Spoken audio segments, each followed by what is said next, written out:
Jack Turner sat at a corner table in the local diner, his usual cup of black coffee cooling slowly in his hands.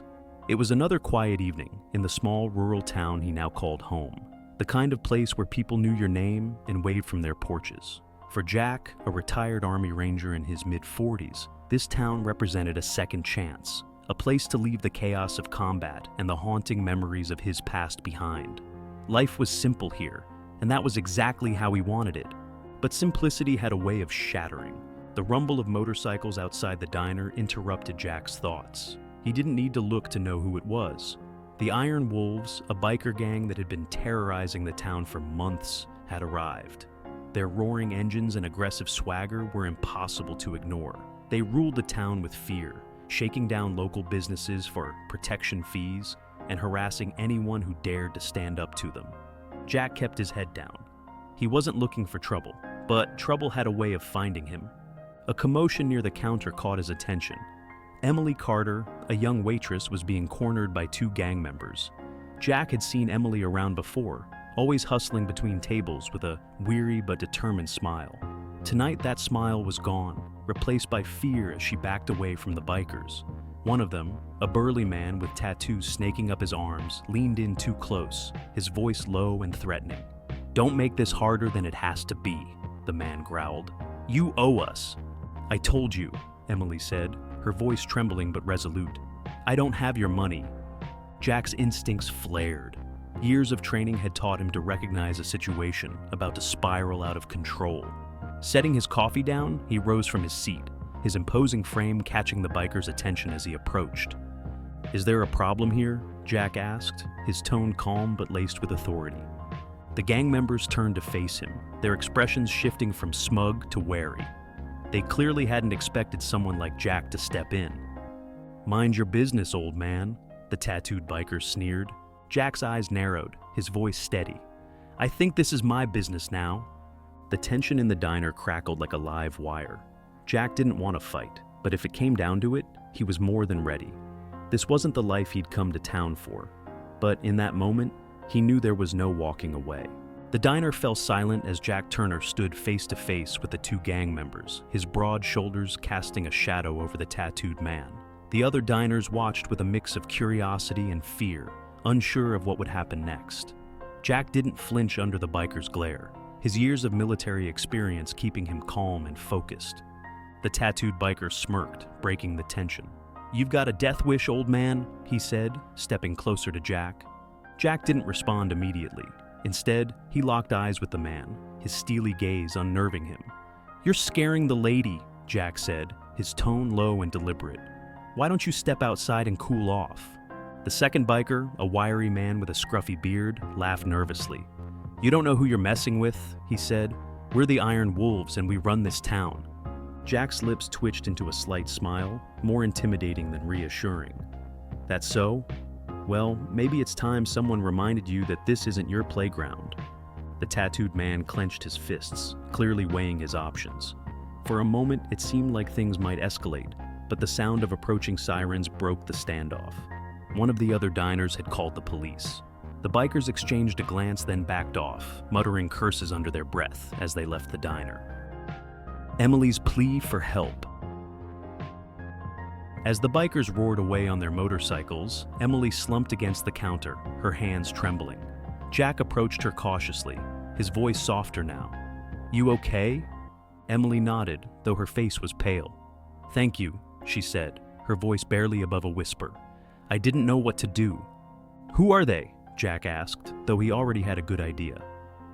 "The Iron Wolves," Emily said, her fear giving way to frustration.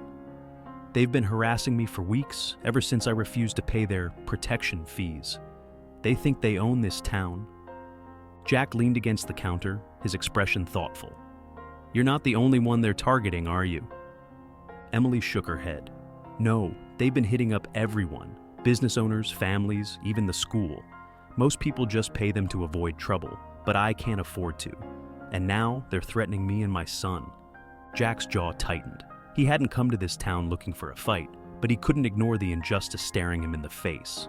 "What's the sheriff doing about this?" Emily let out a bitter laugh. "Nothing. They're either too scared or too corrupt." The Iron Wolves have this town in their pocket. Jack took a deep breath, the weight of Emily's words sinking in. He knew the kind of men the Iron Wolves were, bullies who thrived on fear and weakness. But he also knew that standing up to them wouldn't be easy. "I'll help you," he said finally. "But we're going to do this smart." Gathering intel. The next day, Jack began his investigation. He started at the diner, talking to regulars and piecing together what he could about the Iron Wolves. Most people were reluctant to speak, but a few quietly shared what they knew. "They run drugs through the town," one man whispered, glancing nervously over his shoulder. "And they use the old mill on the edge of town as their base." Jack nodded, filing the information away. His next stop was the repair shop where he worked part-time. The owner, Tom, a retired cop, was one of the few people in town willing to stand up to the gang. "You're playing with fire, Jack," Tom warned when Jack shared his plan. "These guys don't just back down, they escalate." Jack's expression didn't waver. "I've dealt with worse. I need to know everything you've got on them." Tom sighed, but eventually relented, sharing what he knew about the gang's operations and their leader, Vince "Crusher" Malone, a former enforcer with a reputation for violence. "Crusher doesn't forgive or forget," Tom said. "If you're going after him, you better be ready to finish the job." Emily gains courage. Meanwhile, Emily found herself inspired by Jack's resolve. For weeks she had felt helpless, trapped in a cycle of fear and despair. But Jack's confidence gave her hope.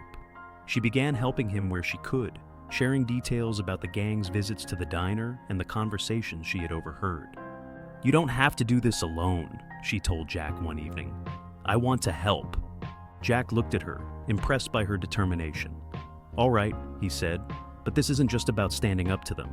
We need to be smart. I'll teach you some basic self-defense and how to stay alert. If they come after you again, I want you to be ready." The gang strikes back. Jack's actions didn't go unnoticed. A few nights later, the Iron Wolves retaliated, vandalizing the repair shop where he worked and slashing the tires on his truck. It was a clear warning, but Jack wasn't deterred. "They're trying to scare us," he told Emily. "That means they're nervous. We're getting to them." The next escalation, however, was more personal. The gang broke into Emily's home while she was out, leaving threatening messages scrawled on the walls and ransacking her belongings. Emily found her son's room untouched, but the violation left her shaken. Jack helped her clean up the mess, his anger simmering just below the surface. "They've crossed a line," he said. "It's time to take the fight to them." Setting the trap. Using the intel he had gathered, Jack devised a plan to take down the Iron Wolves. He discovered that the gang was planning a major drug deal at their clubhouse, a secluded, heavily guarded building on the outskirts of town. It was the perfect opportunity to strike. Jack reached out to Tom and a few trusted locals, forming a small team to help him. Together, they set up surveillance around the clubhouse, documenting the gang's activities and gathering evidence to hand over to the authorities. Emily played a crucial role, using her connections at the diner to feed Jack information about the gang's movements. Though she was scared, she refused to back down, knowing that this was her chance to take control of her life. Preparing for the showdown. As the day of the operation approached, Jack and his team worked tirelessly to prepare. Jack taught Emily and the others how to defend themselves, using his military training to ensure they were ready for anything. "We're not just taking on a gang," Jack told them. "We're sending a message that this town won't be bullied anymore." The plan was risky, but Jack was confident. He knew the Iron Wolves wouldn't see it coming. The night of the operation arrived, and the tension was palpable. Jack Turner stood on a ridge overlooking the Iron Wolves clubhouse, his sharp eyes scanning the scene below. The gang's motorcycles were lined up like sentinels, their roaring engines silenced as members gathered inside to finalize their drug deal. Jack's team, including Tom and Emily, waited nearby, each person ready for their role. "Remember," Jack said quietly, addressing his group, "we're here to send a message, not to escalate.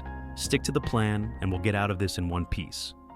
Tom nodded, his hand resting on his old service pistol. Emily clutched a flashlight and a small recording device, her face a mix of fear and determination. They all knew the risks, but the chance to reclaim their town was worth it. The showdown.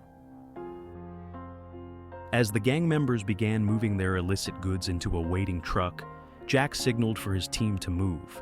They approached from two directions, Jack taking point as they set off a series of distractions, flashbangs and smoke bombs that disoriented the gang and sent them scrambling. Jack moved with precision, taking out key players with swift, calculated strikes. His military training came to life as he dismantled the gang's operation, piece by piece. Emily and Tom focused on capturing evidence, recording the chaos as the gang's illegal activities unfolded in real time. The gang leader, Vince Crusher Malone, stormed out of the clubhouse, his rage palpable as he barked orders to his men. Spotting Jack, he charged, a crowbar in hand. Jack stood his ground, his eyes narrowing as the two men squared off. The fight was brutal. Vince swung wildly, but Jack's years of combat training gave him the upper hand. He dodged, countered, and landed precise blows that eventually left Vince on the ground, gasping for air. Jack restrained him with zip ties, his voice calm but firm. "It's over. You're done." Justice restored. As the dust settled, sirens wailed in the distance. The local sheriff and his deputies, armed with the evidence Emily had gathered, arrived to arrest the gang members. Jack handed over Vince, his gaze unyielding as he spoke. "You have everything you need. Make sure they don't get back up." The townspeople, many of whom had watched the events unfold from a distance, began to emerge from their homes. For the first time in months, the oppressive shadow of the Iron Wolves was lifted. A new beginning. A week later, the diner was filled with laughter and relief. Jack sat at the counter with Emily and Tom, sharing a quiet moment of reflection. Emily's son ran up to thank him, his innocent smile a reminder of why they had fought so hard. "You saved this town," Emily said, her voice filled with gratitude. Jack shook his head. "We saved it. Together." As Jack stepped outside into the crisp morning air, he looked out over the now peaceful streets. For the first time since moving to the town, he felt a sense of belonging and a purpose rekindled.